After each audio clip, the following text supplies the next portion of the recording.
যথেষ্ট ইন্টারেস্ট রয়েছে বাংলাদেশের বিনিয়োগের জন্য, এবং ট্রেডের বিষয়ে যথেষ্ট ইন্টারেস্ট আছে। বাংলাদেশের নির্বাচন নিয়েও বলেছেন যে নির্বাচন কত তাড়াতাড়ি হতে যাচ্ছে তারা জানতে চাচ্ছে।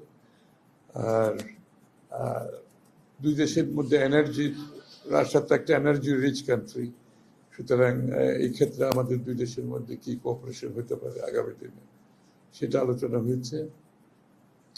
আর কালচারালি রাশিয়া তো অনেক রিচ, তাদের অনেক ঐতিহাসিক দেশ, সেখানে বাংলাদেশের সাথে সেখানেও তারা কাজ করতে চায়। এই মূলত অতটুকু আর কি।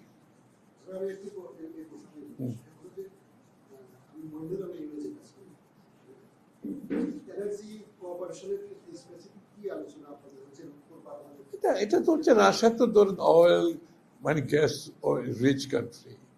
তো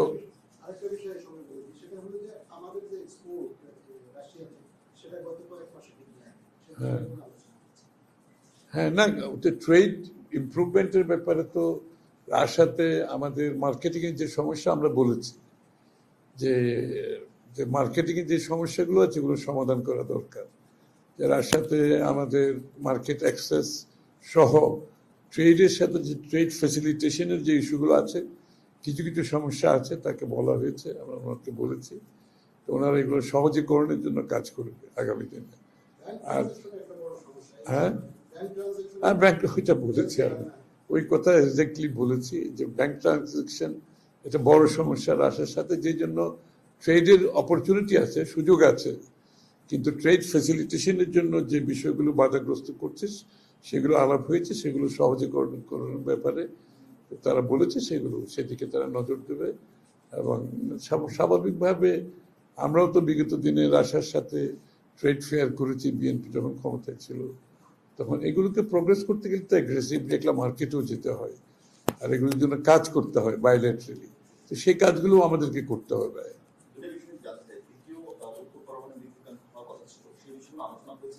হ্যাঁ, ওরা বলেছে ওটার জন্য অপেক্ষা করছে তারা।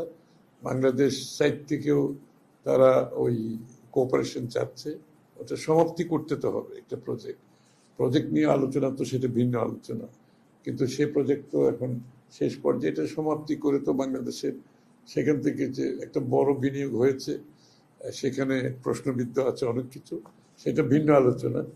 তবে এটার সমাপ্তি করে এটা কিভাবে হ্যান্ড ওভার করবে যত তাড়াতাড়ি সম্ভব। তারা বলছে ক্রেডিট লাইন যেটা আছে সেটা দরকার হলে আরো এক্সটেনশন করতে পারে, যে গ্রেস পিরিয়ডও তারা এক্সটেনশন করতে পারে, তো এগুলো আলোচনা সাপেক্ষে করা যেতে পারে আর কি।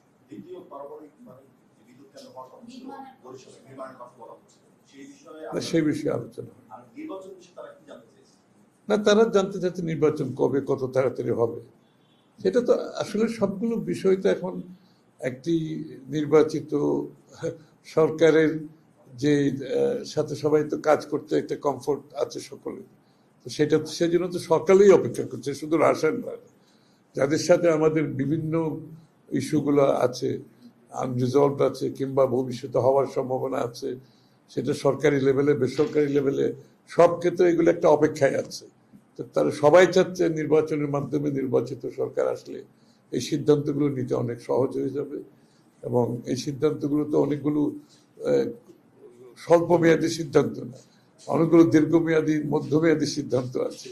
তো স্বাভাবিকভাবে তারা অপেক্ষা করছে সবাই নির্বাচনের জন্য, নির্বাচিত সরকারের জন্য। Thank you. আমার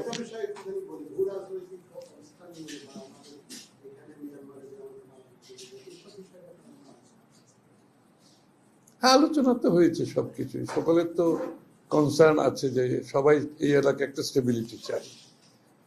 কেউ চায় না যে এটা ভৌগোলিক একটা আমাদের জিও স্ট্র্যাটেজিক যে বিষয়টা আছে, এটা যাতে স্টেবিলিটিটা যাতে অব্যাহত থাকে, এটা সকলের ইন্টারেস্টে সকলে চায়। না, তারা সবাই স্টেবিলিটি চাচ্ছে। আসলে এই অঞ্চলটা যদি স্টেবিলিটি না থাকে তো বাকি কোনো কাজে তো এখানে হবে না। বাংলাদেশ শুধু ইনসিকিউর তো নিরাপত্তাহীনতায় ভুগবে না, পুরো অঞ্চলের মধ্যে একটা নিরাপত্তাহীনতা আসবে, এটা তো দ্বারা কেউ লাভবান হবে না।